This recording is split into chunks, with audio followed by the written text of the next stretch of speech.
The morning breaks gray over Rouen. In the old market square, wooden scaffolding rises from the cobblestones like a skeletal monument to judgment. Thousands have gathered, English soldiers in their mud-stained gambesons, French citizens who watch in silence, clergy in black robes who shift uncomfortably in the crowd. The air carries the smell of pitch and kindling.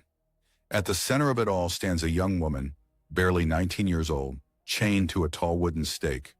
Her name is Joan of Arc, Jeanne d'Arc, the Maid of Orléans. She wears a long white chemise, the garment of penitence. Her head has been shaved, her hands are bound. Around her neck hangs a placard bearing a single word in Latin. Heretica, heretic. The executioner moves through the crowd with his torch, and the silence breaks only with the crackle of flame meeting dry wood. Joan does not scream, not yet. She asks for a cross. An English soldier, moved by something he cannot name, fashions 2 sticks into a crude crucifix and hands it to her. She presses it to her chest. A Dominican friar named Martin Ladvenu climbs the scaffold, holding a processional cross high so she can see it through the rising smoke. She fixes her eyes on that cross. She speaks. Her voice cuts through the noise. Jesus! The flames climb higher. The crowd watches. Some weep. Some turn away. The smoke thickens and Joan of Arc, warrior, visionary, heretic, saint, disappears into history. But her story does not begin here. It begins in a village so small that most maps of France did not bother to mark it. It begins with a girl who heard voices. It begins 13 years earlier, in the hills of Lorraine, where France itself was dying. Domremy-la-Pucelle sits on the eastern frontier of France, tucked between rolling fields and dense forests. In the year 1412, when Joan is born, it is a village of perhaps 50 families, farmers, shepherds, people who live by the rhythm of seasons and the ringing of church bells.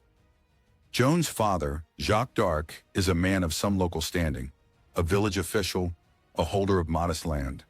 Her mother, Isabelle Romy, is known for her piety. They have 5 children. Joan is the youngest daughter. By all accounts, she is unremarkable. She does not learn to read or write. She tends her father's sheep, spins wool, helps in the household. She is devout, attending Mass regularly, confessing her sins, praying at the village chapel. Neighbors will later testify that she was kind, that she wept for the suffering of soldiers, that she gave her own bed to travelers and slept on the floor. Ordinary kindness, ordinary faith. But France in 1412 is anything but ordinary. For 75 years, the kingdom has been locked in a catastrophic conflict with England, known to history as the 100 Years' War. It is not one war, but a series of wars, truces, betrayals, and dynastic disputes over who holds the rightful claim to the French throne.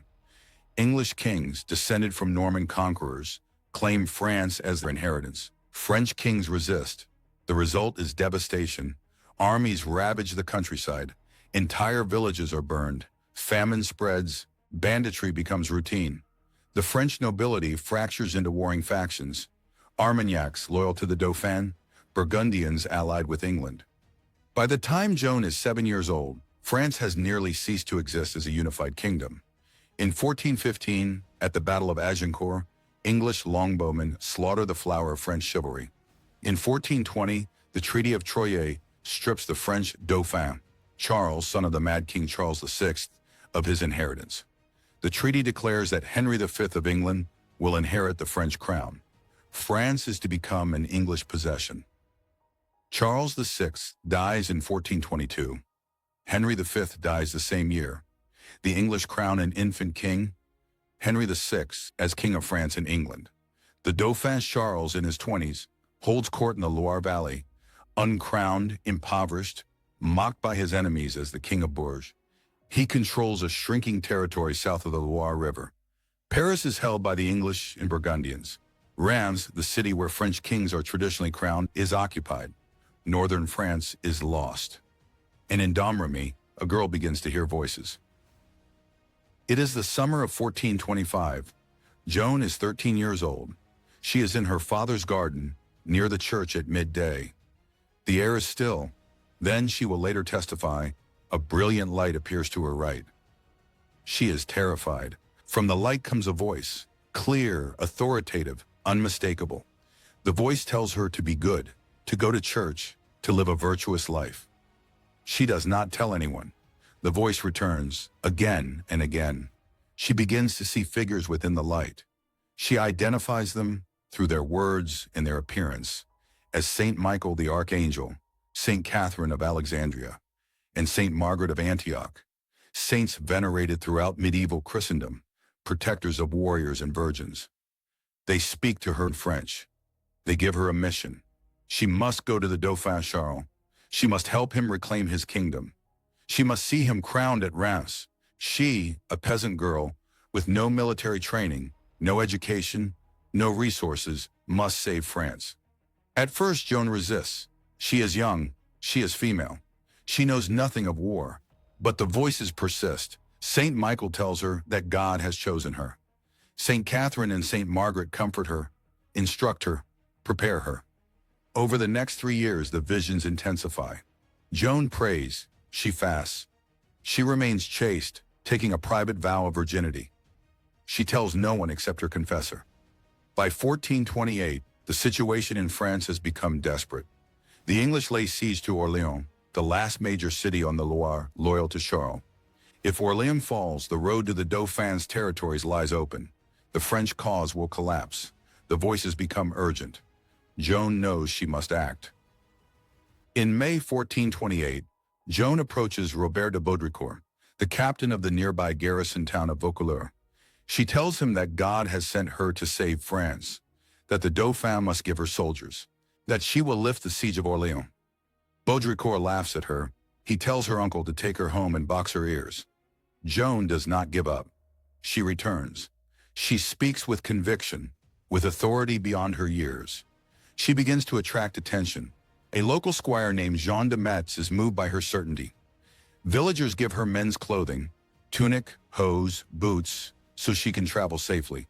She cuts her hair short.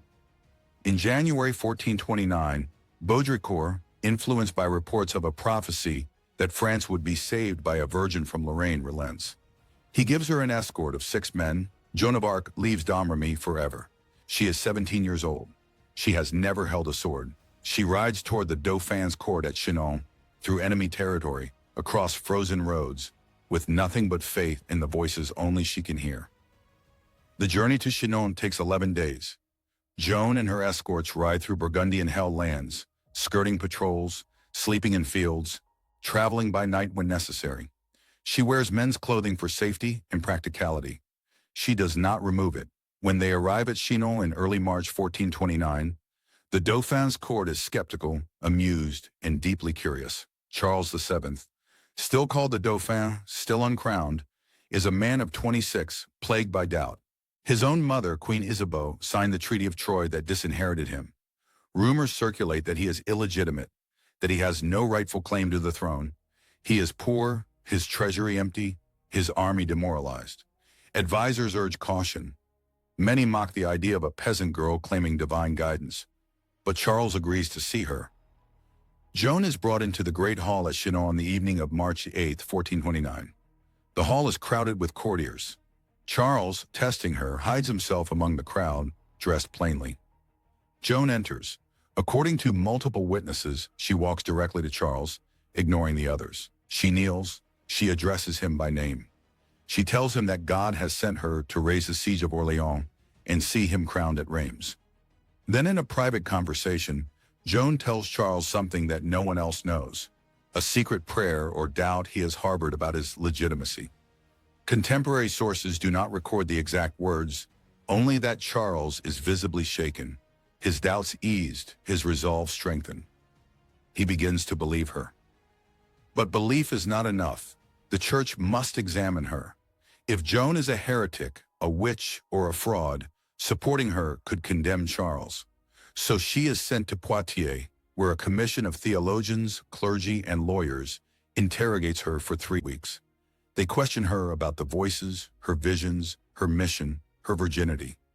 Joan answers with a peasant's bluntness and a prophet's confidence. When asked for a sign, she replies that the sign will be the lifting of the siege of Orléans. The theologians find no fault in her. A physical examination confirms her virginity. The commission concludes that, given the desperate state of France, Charles should accept her help. To reject divine assistance, they reason, would be to reject God. Joan is given a suit of armor, custom made to fit her small frame. She is given a sword discovered, at her instruction, buried behind the altar of the chapel of St. Catherine de Fierbois. She is given a banner, white linen embroidered with the image of Christ in judgment, and the words Jesus Maria. She does not take a coat of arms, but her family is later granted one, a sword supporting a crown flanked by 2 fleur-de-lis. She is given a horse, she is given soldiers. She is given the title chef de guerre, war leader. In April 1429, Joan of Arc, 17 years old, rides toward Orléans at the head of a relief army. France has not seen anything like her. Orléans, in the spring of 1429, is a city under siege but not yet broken. The English have surrounded it with a ring of fortified bastilles, wooden and earthen forts positioned at key points around the city. Their commander, the Earl of Salisbury, was killed early in the siege by a cannonball. Command has passed to the Earl of Suffolk and Sir John Talbot, experienced commanders who believe the city will fall through starvation and attrition. Inside Orléans, the garrison is weary but defiant. The captain, Jean de Dunois, known as the Bastard of Orléans, has held the city for months. Supplies are running low, morale is fragile. Then, on April 29, 1429, Joan arrives. She does not arrive quietly. She enters the city through the Burgundy Gate, accompanied by priests singing hymns, her white banner streaming in the wind. The people of Orléans pour into the streets. They see her armor, her banner, her youth. Word has spread. The Maid, the Virgin sent by God, has come to save them. The psychological effect is immediate and profound. Joan wastes no time. She sends a letter to the English commanders, dictated to a scribe since she cannot write. The letter is direct, almost shockingly so.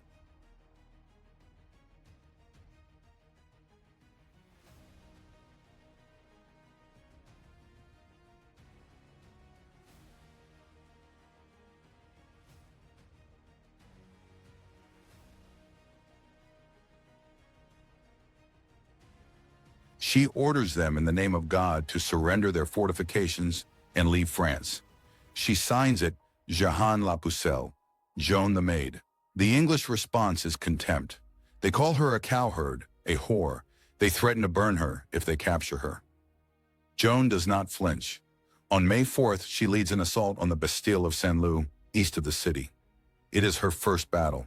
She does not fight with sword or lance. She carries her banner, rallies the troops, directs the attack. The French take the fort. English soldiers are killed or captured. Joan weeps for the dead, even the enemy dead. She insists the captured be treated with mercy. The next target is the cluster of forts south of the city, across the Loire River. Les Tourelles, the most formidable English position. On May 7th, Joan and Dunois launch a direct assault. The fighting is brutal.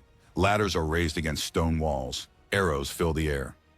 Joan climbs a scaling ladder, banner in hand, urging the soldiers forward. Then suddenly she falls. An English crossbow bolt strikes her between the neck and shoulder, piercing her armor. She is carried from the field, bleeding in agony. The bolt is pulled out. Joan refuses wine to dull the pain. She prays, she weeps. Soldiers believe the assault has failed. But Joan returns, wounded, pale. She takes up her banner and rides back to the walls. The sight of her, alive and defiant, electrifies the French. They surge forward. The English waver. By nightfall, Les Tourelles falls. The Loire is open. The siege is broken. On May 8th, the English withdraw from Orléans. They abandon their remaining forts and retreat north. The city is saved. Joan has kept her promise. The impossible has happened. Across France, the news spreads like wildfire. The Maid of Orléans has performed a miracle. Victory at Orléans changes everything. Joan's reputation becomes legendary. Soldiers flock to her banner. Towns that had submitted to English rule declare for Charles.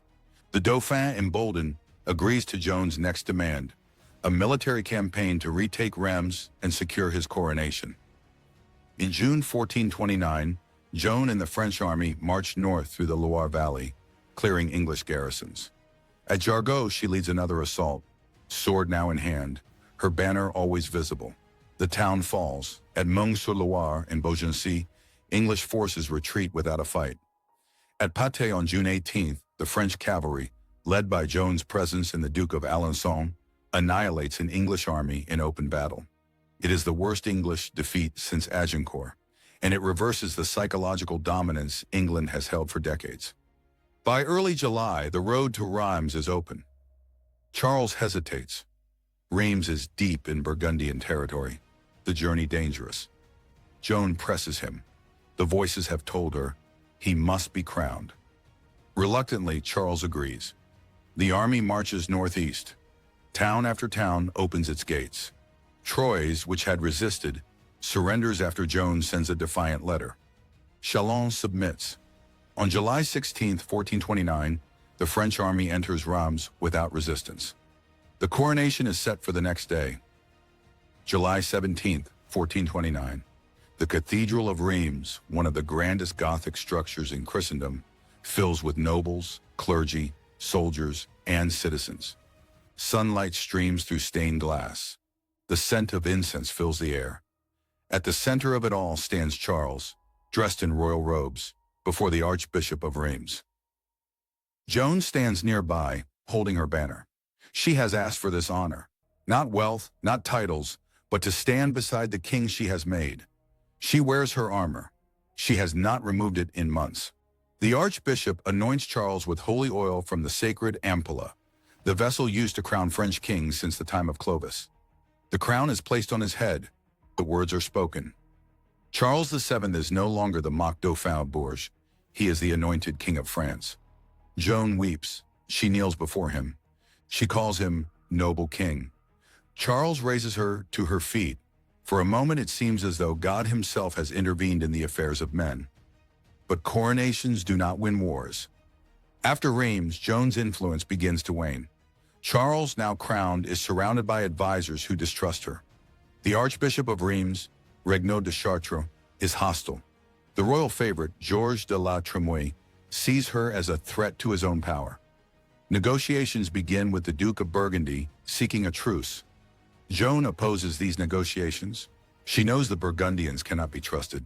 She urges Charles to march on Paris immediately, to strike while the English are reeling. Charles hesitates, delays.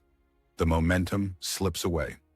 In September 1429, Joan leads an assault on Paris. It fails. She is wounded again, this time by a crossbow bolt to the thigh. Charles orders a retreat. The campaign stalls. Winter approaches. The king's court moves to the Loire. Joan is given a coat of arms, ennobled along with her family, but she is no longer consulted on strategy. The voices tell her that she will not live much longer. She tells her confessor that she will be captured before midsummer.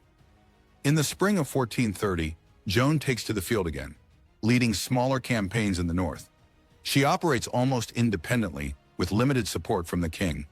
On May 23rd, she is at Compiègne, a fortified town on the Oise River, besieged by Burgundian forces. She leads a sortie from the town gates, attacking the Burgundian camp. The attack fails. Burgundian reinforcements arrive. Joan, fighting as a rearguard so her soldiers can retreat, is cut off. A Burgundian archer grabs her cloak. She is pulled from her horse. She surrenders. Joan of Arc, the Maid of Orléans, is a prisoner. The king does nothing. No ransom is offered. No rescue is attempted. Charles VII, the man she crowned, abandons her. Joan is held by John of Luxembourg, a Burgundian captain at his castle of Beaulieu. She is a valuable prisoner. The English want her. They offer 10,000 livres, an enormous sum. In November 1430, John of Luxembourg sells her. Joan is transferred to English custody. She is taken to Rouen, the seat of English power in occupied France. The English do not execute her immediately. They want to destroy her legend, to prove she was never sent by God, to discredit Charles and his coronation. They turn to the church. Bishop Pierre Cauchon of Beauvais, a French cleric loyal to England, is appointed to lead an ecclesiastical trial. The charge, heresy. The trial begins in January 1431. It is held in Rouen Castle, in English-controlled territory. Joan is held in a secular prison, chained to a wooden block in a cell guarded by English soldiers. She has no legal counsel. She is 19 years old. Cauchon assembles a panel of theologians and canon lawyers. They interrogate her on 70 charges: claims of divine revelation, refusal to submit to church authority, and most persistently, the wearing of men's clothing. Joan's responses, recorded by notaries, reveal her intelligence, her courage, and her exhaustion. When asked if she knows she is in God's grace, she replies with perfect logic, "If I am not, may God put me there. If I am, may God keep me there." When asked about her voices, she refuses to recant. She insists they are real, that they come from God, that they commanded her to save France. When pressed on why she wears men's clothing, she explains it is for modesty and safety. She is imprisoned with male guards. The judges are unmoved. The trial is a legal farce. The judges are partisan. The English threaten her. She is denied the sacraments. She is exhausted, isolated, afraid. In May, after weeks of relentless interrogation, Joan is taken to the cemetery of Saint Ouen and shown the instruments of torture. She is told she will be burned unless she recants. Joan, terrified, signs a document of abjuration. She does not understand its full contents. She cannot read. She agrees to wear women's clothing. She is returned to her cell. The sentence is commuted to life imprisonment. But the respite is brief. Days later, Joan resumes wearing men's clothing. Some sources suggest her dress was taken from her cell, leaving her no choice. Others suggest she was assaulted by guards and reclaimed the clothing for protection. When Cauchon learns of this, he declares her a relapsed heretic. There is no appeal. The sentence is death by burning. On May 30th, 1431, Joan of Arc is taken to the old market square in Rouen. We return to the fire.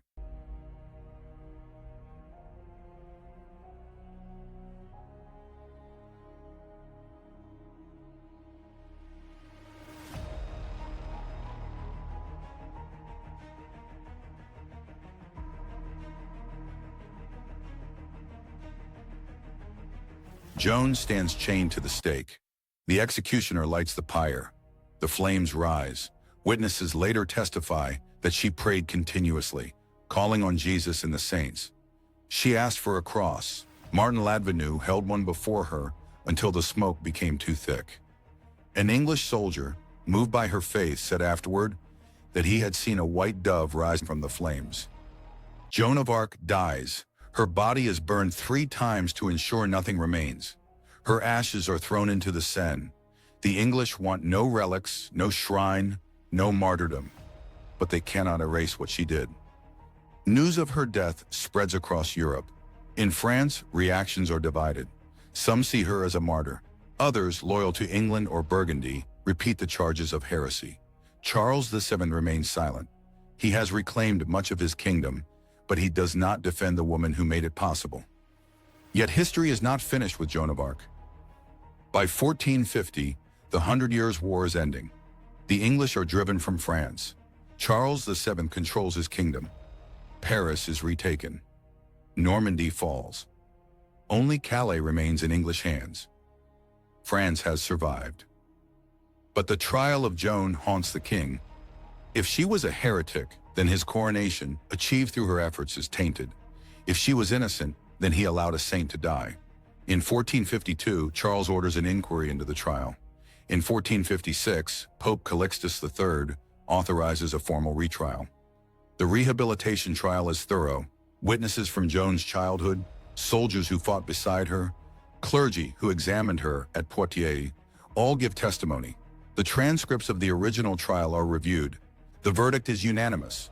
The trial of 1431 was corrupt, politically motivated, and legally invalid. Joan of Arc was innocent. The charges are overturned. Her name is cleared. But Joan does not become a saint immediately. Centuries pass. Her story is remembered, retold, romanticized. During the French Revolution, she is claimed as a symbol of the people. During the Franco-Prussian War, she becomes a symbol of national resistance. In 1909, Pope Pius V beatifies her. On May 16, 1920, Pope Benedict XIV canonizes her. Joan of Arc, the peasant girl who saved France, is declared Saint Joan of Arc. Her legacy is complex. She is a Catholic saint, a French national heroine, a symbol of faith and courage. She has been claimed by monarchists and republicans, by the left and the right, by feminists and traditionalists. She is invoked in causes she could never have imagined. But the historical Joan, the real Joan, remains rooted in the records. A girl who heard voices, who believed in her mission, who fought, who was betrayed, who died in fire and smoke, and who changed the course of history.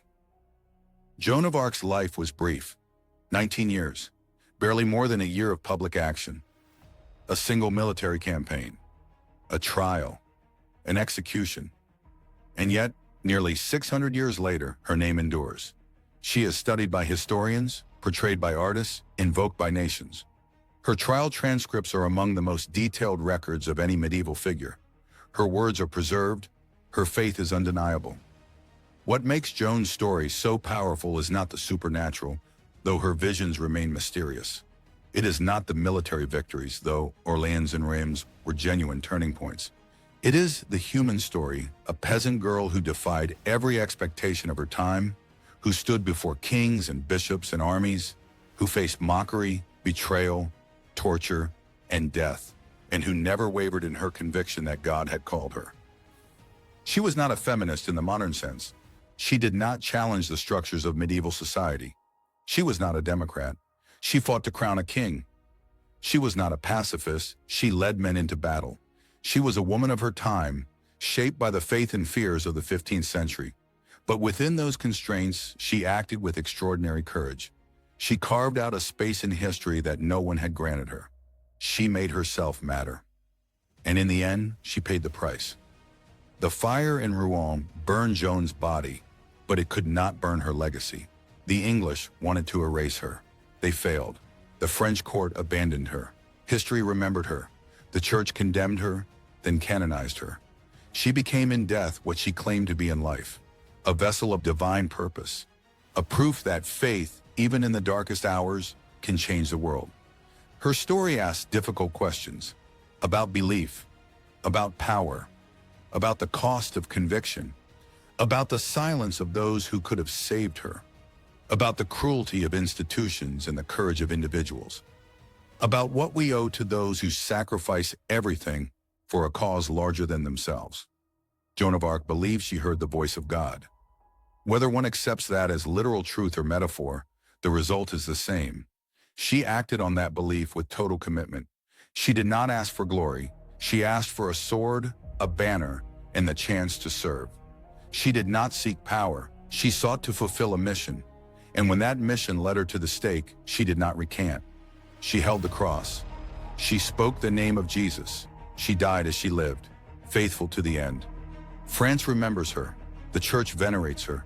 History records her. And every year in the old market square in Rouen, where the fire burned, flowers are laid at the spot where Joan of Arc stood. The flames are long cold, but the story endures. The story of Joan of Arc is not just medieval history. It is a story of faith tested by fire, of courage confronting overwhelming power, of a single voice refusing to be silenced. It is a story that asks us to consider what we believe, what we would sacrifice, and how history remembers those who dare to act. If this documentary has moved you, challenged you, or taught you something new, take a moment to reflect. Leave a comment below. What do you think of Joan's story? Do you believe her visions were divine? Do you think she was manipulated, or was she the one doing the leading? How do you reconcile the tragedy of her death with the triumph of her legacy? Subscribe to this channel to explore more untold stories from history, stories of courage, betrayal, faith, and the people whose actions changed the world. History is not just dates and battles. It is human beings facing impossible choices. It is Joan of Arc in the garden at Domremy, hearing a voice. It is Joan at Orléans climbing the ladder. It is Joan at Rouen holding the cross. Share this video with anyone who loves history, anyone who struggles with doubt, anyone who needs to be reminded that ordinary people can do extraordinary things. And if you want to go deeper, explore the sources, the trial transcripts, the eyewitness accounts, the modern scholarship that continues to uncover new insights into Joan's life. Her story is not over. As long as we tell it, Joan of Arc lives. The fire consumed her body, but the flame she lit still burns. Thank you for watching. Remember her, honor her, and never stop asking what you would do if you heard a voice calling you to change the world.